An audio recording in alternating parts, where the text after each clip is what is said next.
நமக்கு ஒரு உதவியாளரை ஏற்படுத்தணும்னு சொன்னா, அல்லது ஒரு சிறந்த பொறுப்பாளரை அல்லாஹ் நமக்கு ஏற்படுத்தணும்னு சொன்னா நாம என்ன செய்யணுங்கிறத அல்லாஹ் குர்ஆனின் மூலமாக நமக்கு சொல்லி காண்பிக்கின்றான்.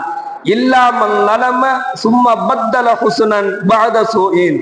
அல்லாஹ் சொல்றான், என் புறத்திலிருந்து உங்களுக்கு ஒரு உதவி தேவைப்படுது அப்படின்னு சொன்னா, என் புறத்திலிருந்து உங்களுடைய தேவைகள் நிறைவேற வேண்டும் அப்படின்னு சொன்னா, இல்லா மன் நலம சும்ம பத்தல ஹுஸ்னன் பஅத சூஇன். அல்லாஹ் சொல்றான், பாவம் செய்துவிட்டு நான் இப்படி ஒரு பாவத்தை செஞ்சிட்டேனே என்பதாக அந்த பாவத்தை உணர்ந்து அல்லாஹ்விடத்துல யார் தௌபா செய்யறாங்களோ, முதல் விஷயம், யா அல்லாஹ் நான் இப்படி ஒரு பாவத்தை செஞ்சிட்டேன் என்பதாக உள்ளத்துல அவர் கவலை கொள்றார். செஞ்ச பாவத்தை நினைச்சு கவலை கொள்றார்.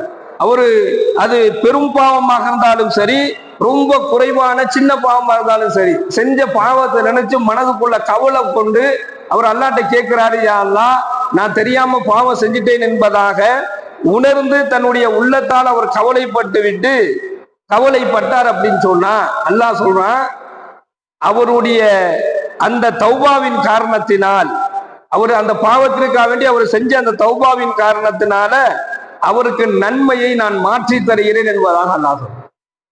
யார் தன்னுடைய பாவத்தை உணர்ந்து மன்னிப்பு கேட்கிறாங்களோ நன்மையை மாற்றி தந்துடுவேன். அடுத்து அல்லாஹ் சொல்றான், இன்னி கஃபூருர் ரஹீம், நிச்சயமாக அவருக்கு நான் மன்னிப்பையும் வழங்குவேன் என்பதாக அல்லாஹ் சொல்லிட்டு இவருக்கு தான் என்னுடைய உதவி ரொம்ப விரைவாக கிடைக்கும் என்பதாக எல்லாம் வல்ல இறைவன் தன்னுடைய திருமறையிலே சொல்லி காண்பிக்கின்றார். நபிகள் நாயகம் ஸல்லல்லாஹு அலைஹி வஸல்லம் அவங்க சொல்றாங்க, எவர் ஒருவர் பாவம் செய்துவிட்டு அந்த பாவத்தை நினைத்து வருந்தி தௌபா செய்கிறாரோ அவருக்கும், அதே போன்று செய்த பாவத்தை நினைத்து யார் கவலை கொள்றாரோ அவர், அதே போன்று செய்த பாவத்திற்கு பின்னால் உடனடியாக ஒரு நன்மையை யாரு செஞ்சு விடுறாங்களோ, இந்த மூன்று நிலையில் இருக்கக்கூடிய அந்த அடியானை அல்லாஹ் தஆலா ஒருபோதும் கைவிட மாட்டான்.